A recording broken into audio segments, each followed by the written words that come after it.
whenever we read Quran, we have to first seek refuge with Allah by saying A'udhu Billahi Minash Shaitanir Rajim.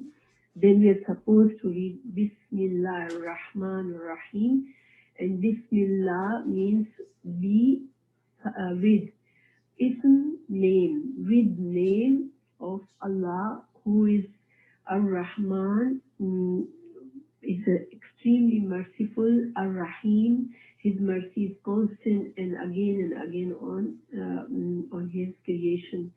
So when we say Bismillah ar-Rahman ar-Rahim, means we are starting to read Quran with name of Allah, and Muslims do all the good things with Allah's name. We eat with Allah's name. We start eating with Allah's name, and we do all the good things with Allah's name. And this way we get Allah's help and Allah's protection, and we get the barakah in whatever we are doing. So inshallah, then we came to Surah Fatiha's names. I already said that Surah Fatiha has some names besides Al-Fatiha, and which is just briefly, Surah Fatiha is called Al-Quran. Surah Fatiha is called Sab'a Masani. Al-Quran means essence of Quran. Sab'a Masani means the 7 verses that are repeatedly read, and which is why it's in namaz. We every namaz we read Surah Fatiha. Otherwise, our namaz is not completed. And then there are some other names of Surah Fatiha. Now we were at the starting. Alhamdulillahi Rabbil Alameen. So Alhamdu. Surah Fatiha is like a prayer to Allah, like a servant is praying to Allah. So with Alhamdu, because whenever we pray to Allah, we are supposed to first praise Allah. So it then feels thankful in our heart that we are turning to Him, because He is the one who always listens to our prayers and who fulfills our prayers. So Alhamdu. Word Al has different meanings, but in Alhamdu it means all praises. So Al means all, Hamd means praises, but the kind of praise, this is Hamd is a special praise only for Allah. We cannot use Hamd to praise any other person or anybody or anything. So Hamd has a special meaning. It has the meaning of thankfulness. It's included in it, and we are praising Allah because He is worthy of praising. He's nobody, nothing in this universe is similar to Him. He's unique in all His attributions and His qualities and His being.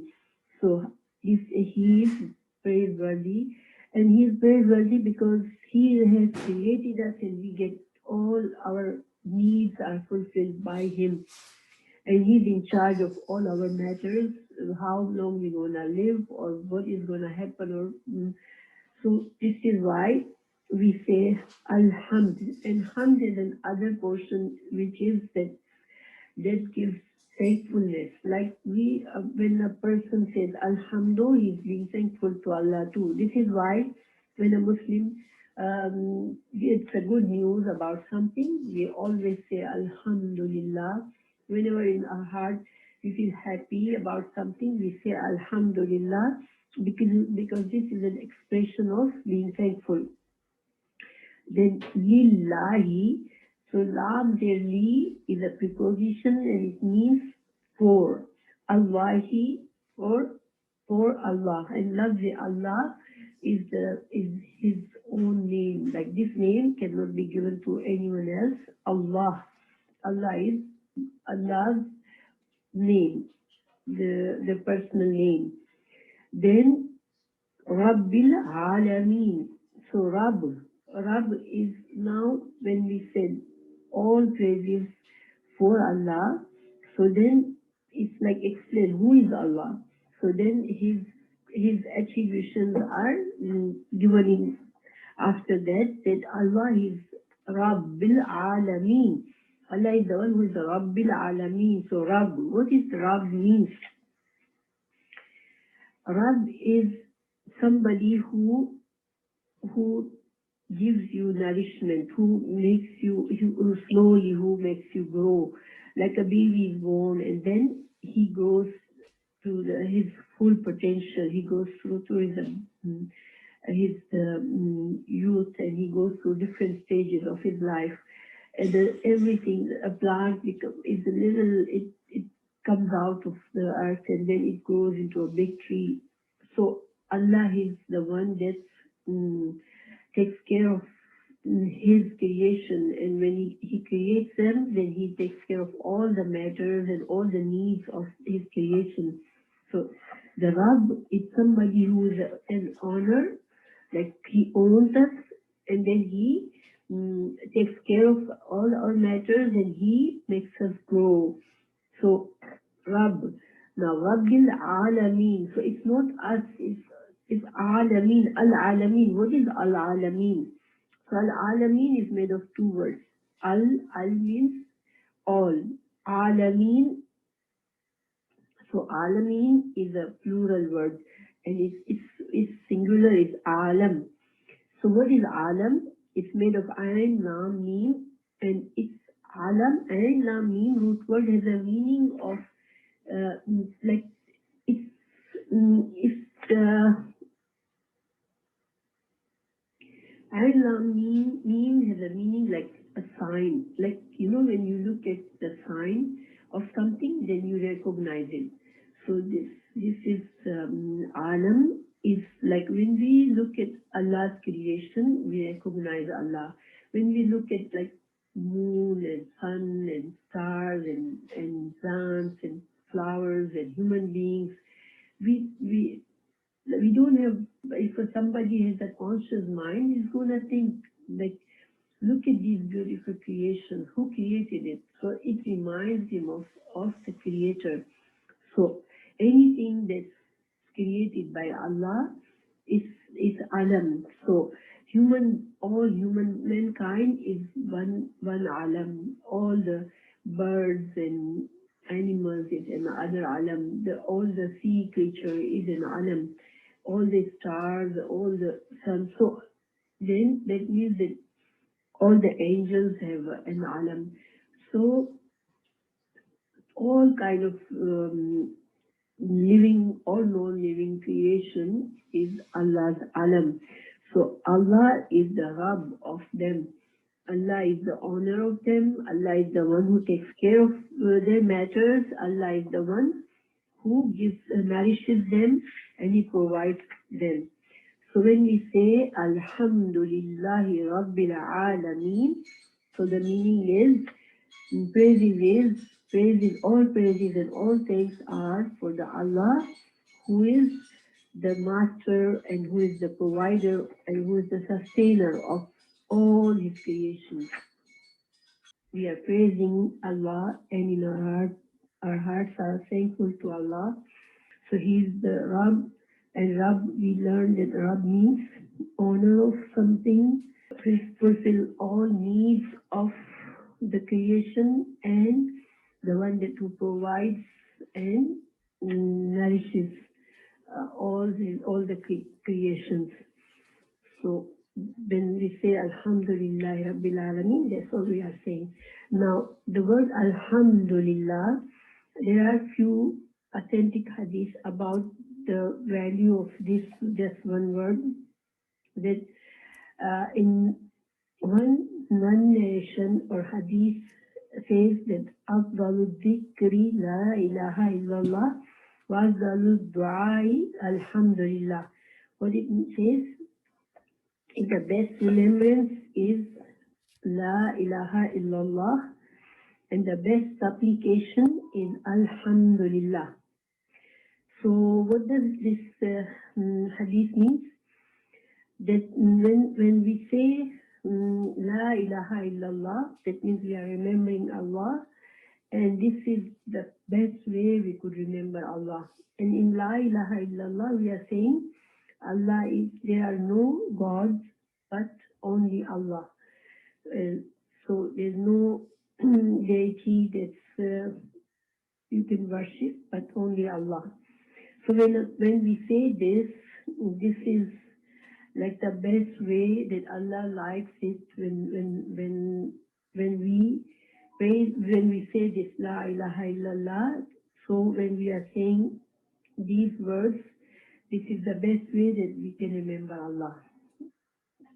And when we say Alhamdulillah, so this is like a best supplication. Supplication means dua.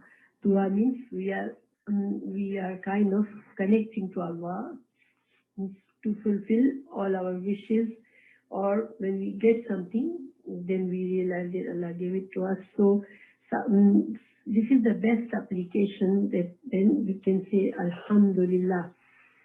And there's another narration about Alhamdulillah. It says, Walhamdulillahi tamlaul mizan. That when we say Alhamdulillah, it fills up the scale, the mizan. What is mizan? Mizan is the scale that Allah will use it on the judgment day to measure human beings, all that we have earned by our actions, whatever we did in this world, good or bad. So this is judged in the scale. So when we say Alhamdulillah, it's worth so much that it fills up the scale, and the scale is like our scale, our mizan, our deed, the measurement of our deeds grows in a big way. And then there's another hadith about Alhamdulillah, that inna Allah la yarda anil abdi an ya'kul al-aklata fayahmuduhu alayha aw yashrab al-sharbata fayahmaduhu alayha. Indeed, Allah is pleased with the slave when he eats or drinks something, then praises Allah for this blessing. So these are the benefits of Alhamdulillah. So what we learn from this is that we should remember Allah all the time. And it's the easiest way to remember Allah is say these small du'as like Alhamdulillah, La ilaha illallah, and that brings us close to Allah. So Allah is so merciful that He has given us so many these little things. Inshallah, you will learn more and more. They don't take any of our time. It's just a matter of just split of second. We say Alhamdulillah, and Allah gives us so much reward. And this is His way. This is His mercy, and this is His way that He knows that we do get involved in our lives, and we get very busy with our lives. And sometimes some people, they find it very hard to take extra time to connect with Allah.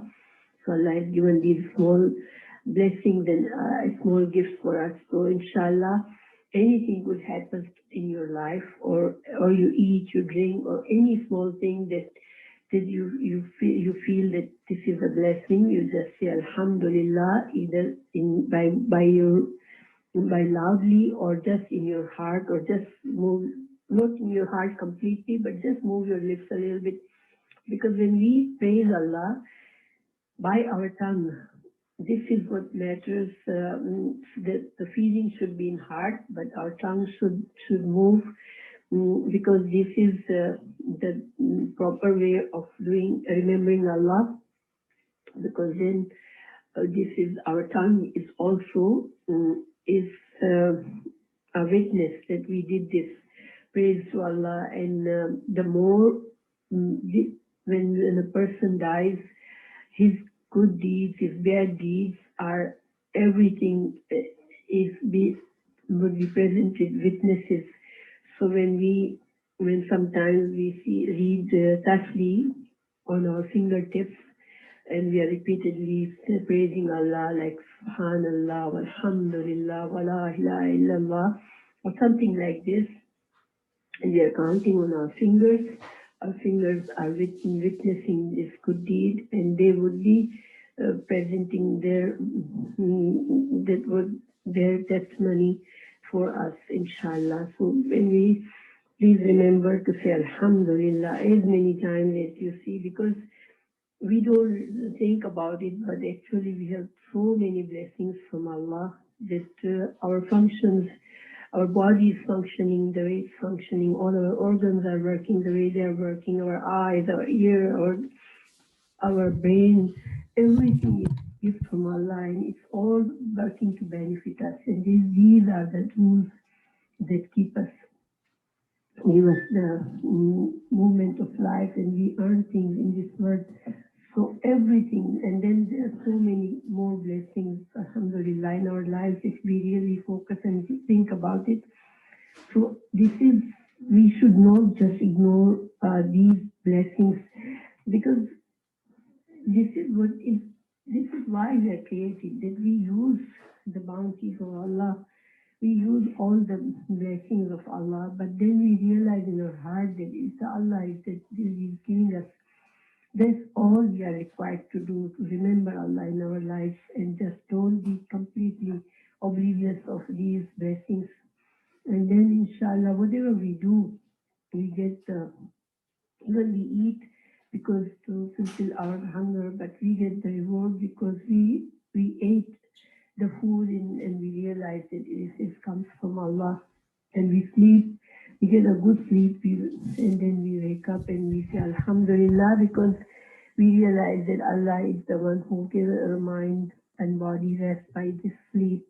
And sleeping is a big blessing from Allah too. So there are so many blessings in our lives that we cannot. So inshallah, we usually we complain and we feel that we have so much to do. That's why we have no time to do some extra effort to learn Quran. But Allah has made it possible that we do all the regular chores, everything that needed to be done. Because in this world, things don't come without any effort. So, but we can remember Allah for every little thing that we are able to do, and we are doing it, and we are getting it for ourselves and for our families. And inshallah, if we keep this attitude, then Allah will make, with His blessings, Allah will give more barakah in our time, and we will be able to do our regular chores and regular responsibilities and things that we must do or things we like to do, but we will still have time to remember Allah, and this way we earn something for hereafter too. And now we are at the ayah Ar-Rahman Ar-Rahim. There's another Ar-Rahman is another tradition, another attribute of Allah. So what is Ar-Rahman is made of? Ar-Rahman has Al and Rahman. There are two words attached. Now, Al, in Alhamdulillah we said Al means all, but here Al means the one who, okay, the one who. This is how the Al is translated in this word. Why? Because I said Al has different uses. So whenever we use Al, whenever Al is used in Quran, it could mean different things. And the scholars know this by pondering upon these things, or our Prophet Muhammad has explained things like this. So in his time, it was not like grammar didn't need to be explained. Actually, because Arabs, this was their language and they understood it perfectly. So now, Ar-Rahman means the one that is Rahman. So what is Rahman? The word Rahman is the wazn or the structure. Like I said in the past lecture, there would be all the Arabic words are made on certain structure. So Ar-Rahman is made on a structure of Fa'alan. And Fa'alan has the characteristic of something in abundance, like too much meaning of something. So when we say, like for example, we say Ghadban. Ghadban means somebody who is full of anger. Aptron is somebody who is like full of thirst, is so thirsty that he cannot quench his thirst. And Ar-Rahman is full of mercy. Rahama means mercy. So Rahman is full of his mercy. In Arabic, Raham is mother's womb. This is what is the linguistic translation of Raham. It's mother's womb. So it's Rahman is derived from that root word. And what it means is mother loves the baby. So imagine a newborn baby. Mother loves that baby so much that she could even give her own life to save the baby, and she would take all kind of hardships to raise and take care and protect this baby. So Rahman. Now, when this word is used for Allah, so Allah loves His creation more than 70 times a mother could ever love her baby.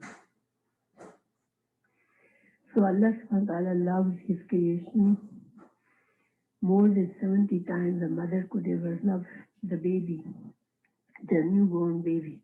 No. So this is understandable. If we make something, we create something, then we are bound to, like, it's a natural thing to love it, right? But Allah's love, that's His mercy. That if you try to understand that He created us with so much diligence, He thought of everything to look how He made this world perfect for us, that we can walk around. We can understand if you go any other planet, there's no suitable for human beings. And Allah has created us, but He did not leave us to wander around and then get in trouble or mess up our lives. He made sure that we get all kind of guidance for us to survive and to live and to successfully complete our life on this planet. And then when we step into our new area of our life, then we had enough tools in this life to find the success in next step in our life. So this is the mercy of Allah. And the the scholars had said that Rahman, because this structure has not even abundance, but it's for everybody. It means in this world, some people are obedient to Allah and they try to know Him, they try to worship Him, and they try to live their lives by Allah's law. Others are just disbelievers, and they cross the limits. They don't want to follow Allah's laws. They want to choose their own ways how they want to do things, and they do many. Some people do very bad things on this world that really increase, like it generates Allah's anger, but still Allah's mercy is so much in abundance that it overcomes His anger, and Allah keeps giving His creations all their needs.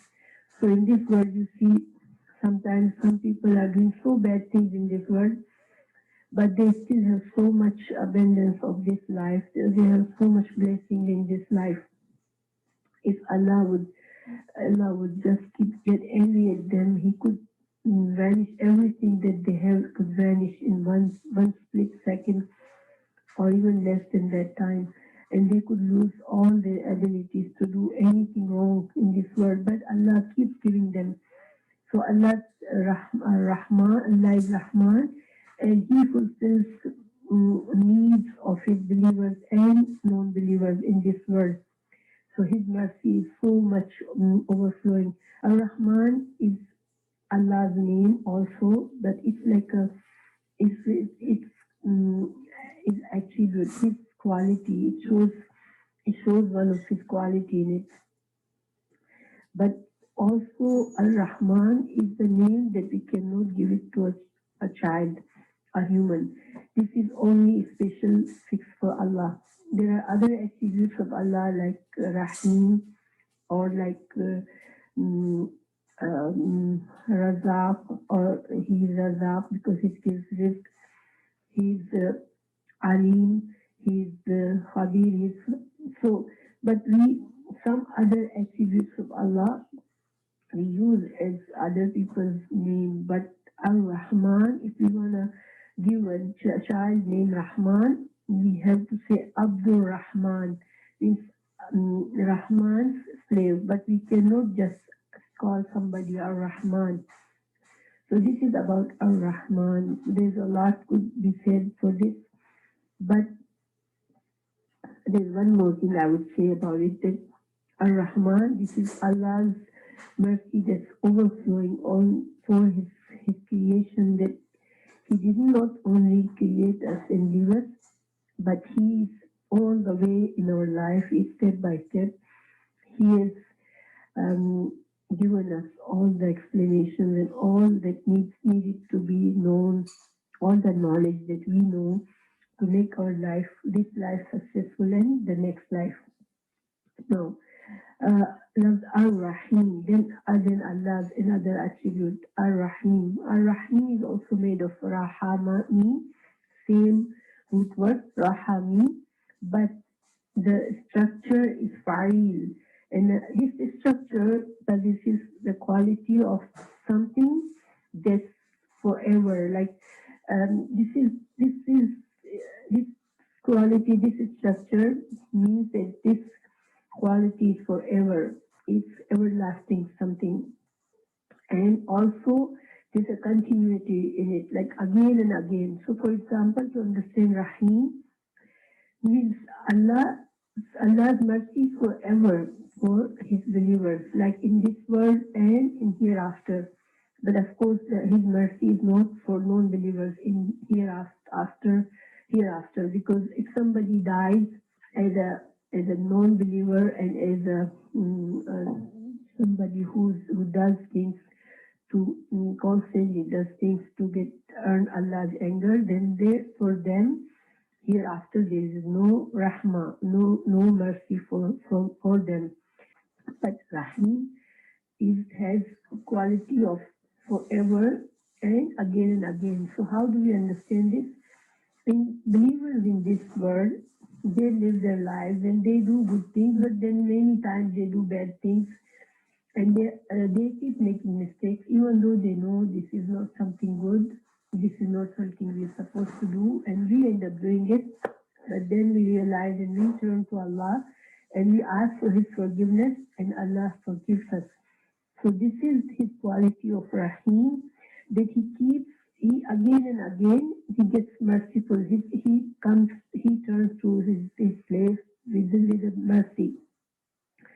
And then when everybody would die, after that, the believers and good doers, they would get Allah's mercy forever and ever, and this is everlasting for us, Allah's mercy. And how long a person could keep doing wrong things and can be forgiven? Let's say a person is dying, and it's at that time when just about to die, a person starts to see the angel of death. At that time, his connection, he cannot talk to, he cannot tell us that what he's seeing, or what his communication with this world is ended, even though he's still alive, and he's now seeing the angels of death. In that time, if he was a disbeliever, if he was a person wrongdoer, then he sees the angel of death and he realizes it, that now this is my time is over, and he says, okay, I did so many mistakes, Allah forgive me. At that time, the door of forgiveness is closed for this person. because now he has seen the signs, the big signs that yes, it's gonna happen. The life will end, and we will have to transit into another life. So now there is no more mercy for this person now. So Allah's till then a person keeps doing wrong things and he keeps asking Allah's forgiveness, and Allah keeps forgiving again and again and again. And plus Allah has given so many small worship things, like when we say 100 times every morning and every night, we say 100 times Subhanallah, Subhanallah wa bihamdihi. So if we keep saying Subhanallah wa bihamdihi 100 times, we count on our fingertips on right hand, then Allah forgives lots of our sins. And when we do wudu, then all our little sins that are from the last wudu, they get away from, like they get washed away from us. When the person does Hajj, then he becomes like a newborn baby. All whatever bad things he did before Hajj, it just washes away.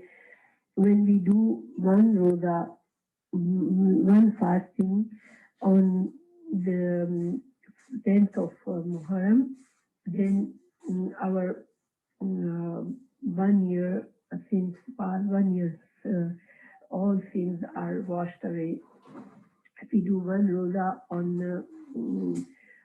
day of Hajj, Arafah, 9th of Dhul Hajj, 2 years of our mm, bad deeds are are washed away. If we do Ramadan, we do fast in whole month of Ramadan, all our sins are washed away. Allah has given us many things like this. Those are easier, and they clean us from Allah's anger, and they clean us from our sins, and then Allah's mercy, we get Allah's mercy completely. But the thing about forgiveness is that Allah forgives person no matter how many wrong things you do. If you come and you ask Allah's forgiveness, Allah forgives you. If somebody kills somebody and then he realizes it, and then he asks Allah's forgiveness, true forgiveness, and in his heart he is ashamed, Allah forgives him, and Allah gives him His mercy. He gives the reward for the one that was killed. So both people get the benefit from Allah's mercy. So Allah's mercy is endless, and again and again and again, and this is in Allah's attribute Ar-Rahim. And Al here is again the meaning of the one who.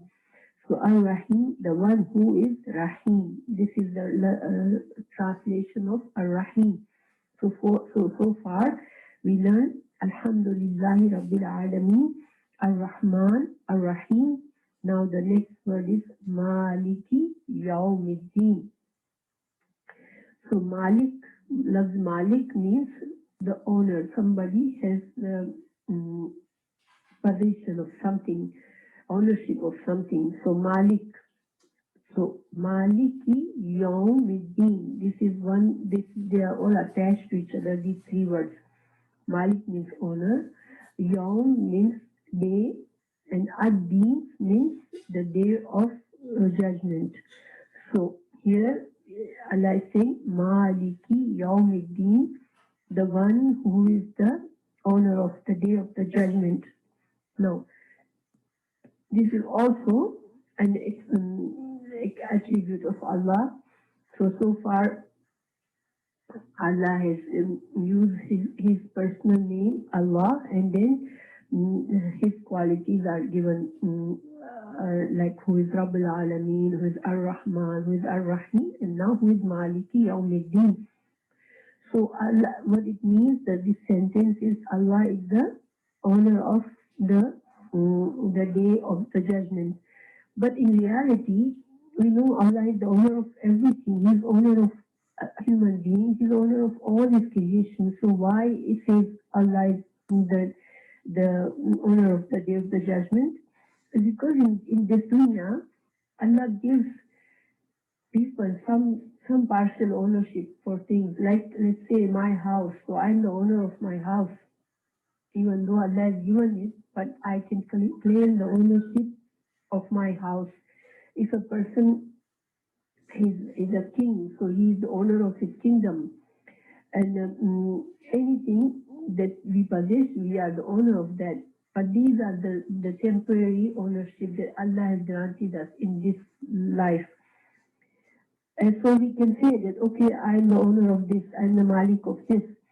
But the day of the judgment, nobody would have any possession. Everybody would be just empty handed, standing in front of Allah for his own, facing um, mm, his own, like whatever deeds he did, he has to now. It would be like a judgment for him. So he would be judged by his deeds, and he would either succeed or fail. So the day of judgment, because nobody would have any claims to anything, that's why here it says that he's the only owner of that day. Maliki Yawmiddin. Now, so this Maliki Yawmiddin, this is been explained in other place in Quran, in Surah Ghafir, ayat, the verse 16 and 17. It says, أعوذ بالله من الشيطان الرجيم يوم هم بارزون لا يخفى على الله منهم شيء لمن الملك اليوم لله الواحد القهار اليوم تجزى كل نفس بما كسبت. Now, here the translation of this is that day, everybody would come out of their graves and would be standing in front of Allah, and nothing would be hidden from Allah. Like everybody would be empty-handed, and all that anybody has done in this world, it would be all written on their book of deed, and the book of deed would be open for everybody, and it would be given in their hands. So nothing would be hidden. Like in this world, we hide many things. Sometimes we do something and no one else knows besides us. And we are happy about this, that, okay, good, thank God, nobody knows about this. Many days passes, many years passes, and we remember about something we did, and we feel, thank God, nobody knows about it. So there is nobody in this world that has no secrets. Everybody has something that's hidden, and he's the only person that knows, and Allah knows. But that day, nothing would be hidden. Every human being would have his book of deed, and it's just open there for everybody to see it. So Allah is expressing in this ayah that day, the day of judgment would be, everything would be open and nothing could be hidden, and Allah would be the only, at that day, Allah would be the only king of everything, and that day he will judge judge people according to their whatever actions or whatever they have done in this world, and then they would get their either their punishment or their reward at that day according to their doings. So this is very powerful ayah actually. If we think about it and we really feel it in our heart, then we feel very small and we feel the reality of this world, that everything we are doing is being recorded, and one day we will have to face all our actions, and we would be either we earn the reward or we get the punishment by this. So mm, so far all these attributes of Allah we read in Surah Fatiha. These are, if we really understand the depth of it, and we open our heart, and then we read with the feeling of whatever it's saying to us in these ayah, then our hearts get they get soft, and we realize that we are we are not free in this world, and we are created by Allah. Allah is the one who is fulfilling all our needs, And Allah is the one who's watching us every step of the way. And whatever we are doing is being recorded and we would be asked about it. So, Alhamdulillah Rabbil Alameen, Ar-Rahman, Ar-Rahim, Maliki Yawmiddin. So, in these four ayahs, what did we learn? Allah subhanahu wa ta'ala has started these four ayahs as like a statement, like somebody is expressing something. This is how it is. So when we read this, we feel Alhamdulillah Rabbil Alameen. So we know, we think about Allah, that Allah, all praises are for Allah, who is Rabbil Alameen. So it's like introduction, it's introduction of Allah subhanahu wa ta'ala. Allah ta'ala is start in Quran with his introduction. Who is Allah? So when we say Alhamdulillah Rabbil Alameen, in our mind, we know that Allah is the one who is the creator and who is taking care of all his creation, and he's watching over everything. He's step by step, he's providing everything that's needed for his creation to do whatever they are supposed to do in this world.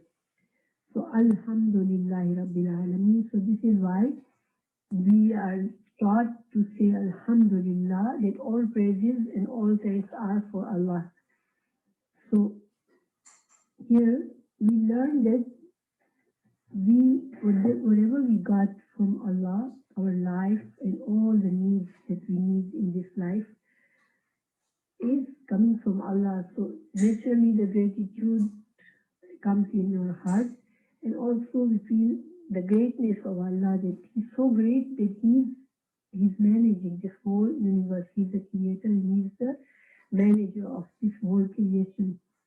Then I'm going to skip Ar-Rahman Ar-Rahim and we jump to Maliki Yawmiddin. So what Maliki Yawmiddin, this ayah, this verse is a statement. It's telling us that Allah is the only owner of the day of judgment. He would be the only ruling judge on that day. So that way we learn that there will be a day when whatever we are doing in this world, there's a purpose to it. Our life is a purpose to it. And there will be a day where we'll be asked, did we complete our purpose? Did we fulfill what we were supposed to do? So that means that we are in this world, human beings are not free just to do whatever and just end their life for whatever they feel like, just for desires or for whatever their wishes or whatever their minds or their desires tell them to do.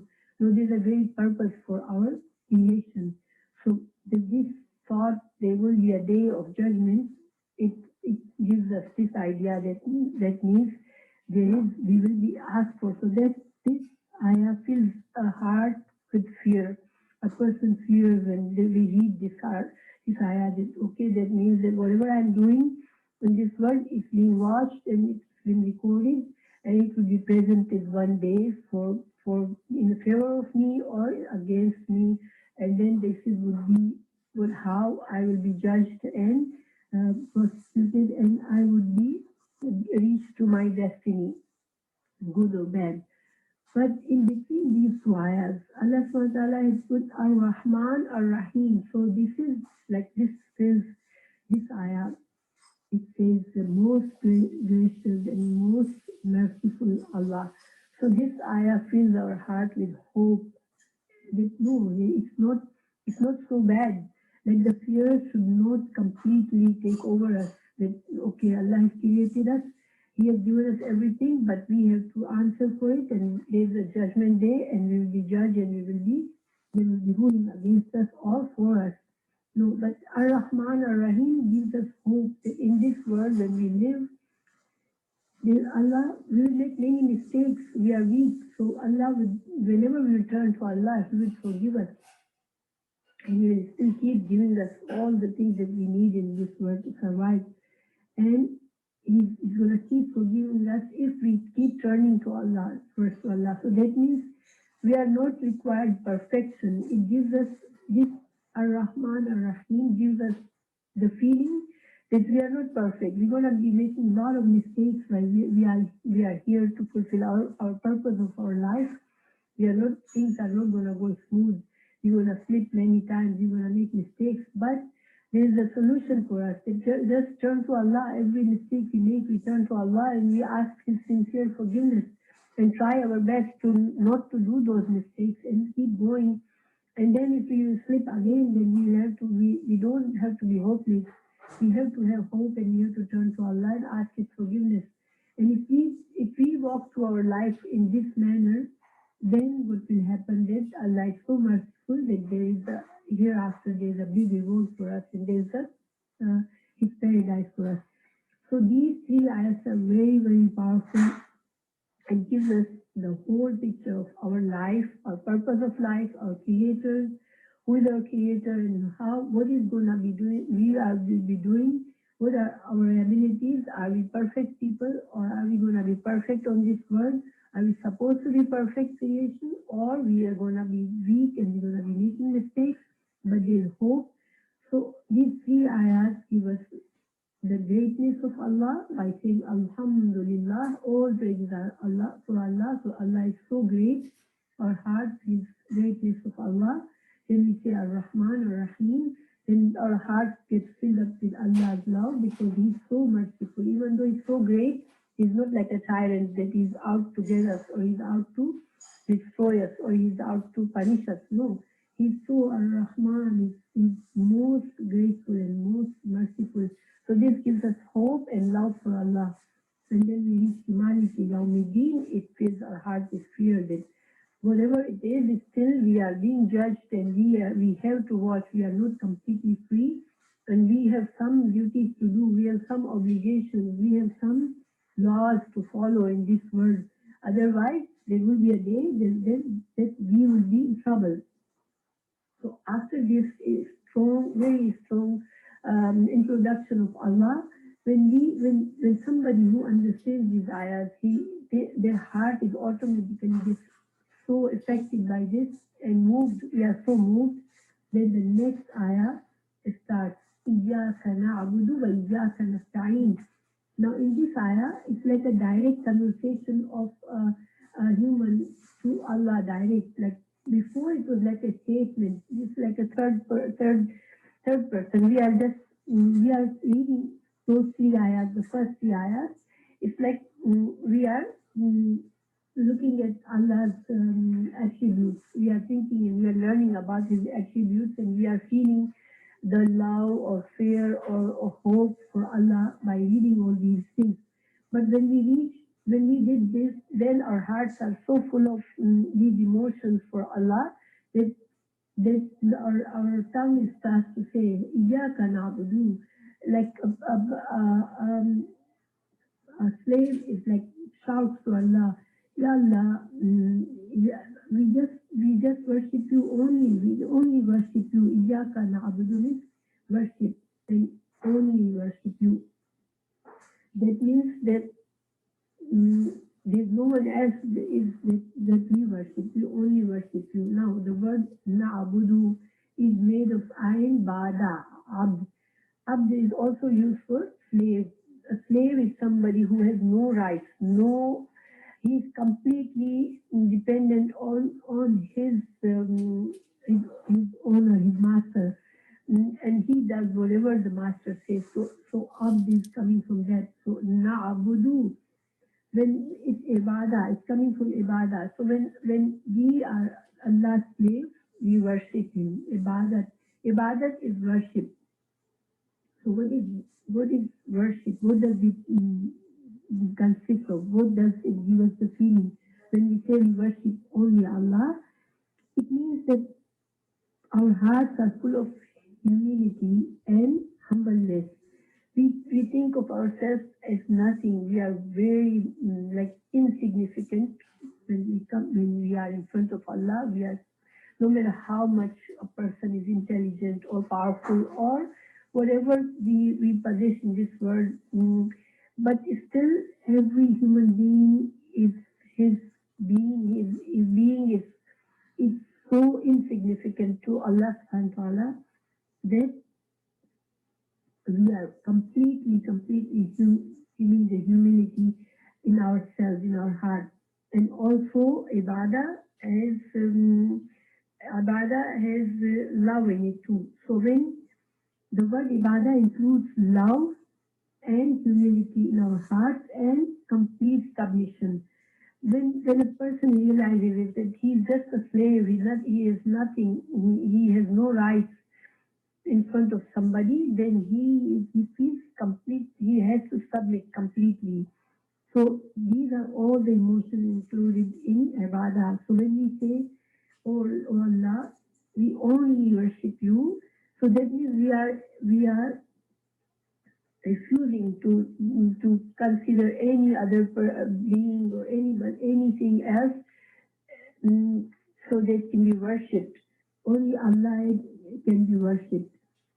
So if somebody, and as a Muslim, we know that we are not allowed to worship anybody else. Some people make gods like deities. They make some idols, or say they make some other objects of worship like moon or star or sun or even angels. Or some people who are dead, they are in their graves and they think these are people have the power to help them, because this is in our human nature. We are inclined to need of somebody powerful that's there whenever we need him, because this life, we know, no matter how much we have in this life, power or wealth or whatever we have, our possessions, we are still gonna be time. There's gonna be time we're gonna feel helpless. We will need somebody that's greater than us to come and help us.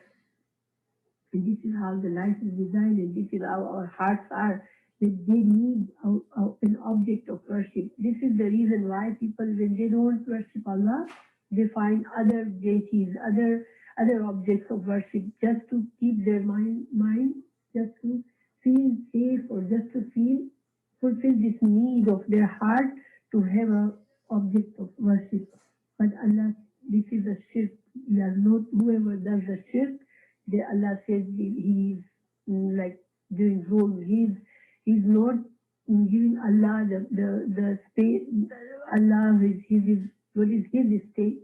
Like this is his right to be worshipped, because he is the creator. He's the has all the matters in his hand. But if somebody doesn't accept this and makes with other partners, then they are doing shirk. Doesn't matter if it's some prophet that you make it to worship, like Jesus, what you call it, Christians think that Isa alayhi salam is the son of God and they worship him. So Isa alayhi salam, of course, is Allah's prophet. He was Allah's prophet and Allah loved him. But Allah does not allow somebody, even if he loves him, Allah doesn't allow somebody to make that person God. So if whoever does this, then they are doing injustice to Allah. They are being unjust to Allah. And Allah, this makes Allah very angry. So when we say Iyaka na'budu, so we are actually saying, Allah, we worship you and we don't worship anybody else, only you. Then when we say that, then the next part of ayah is Iyaka nasta'in, and only you we seek help. So why the help? We need help from Allah for everything.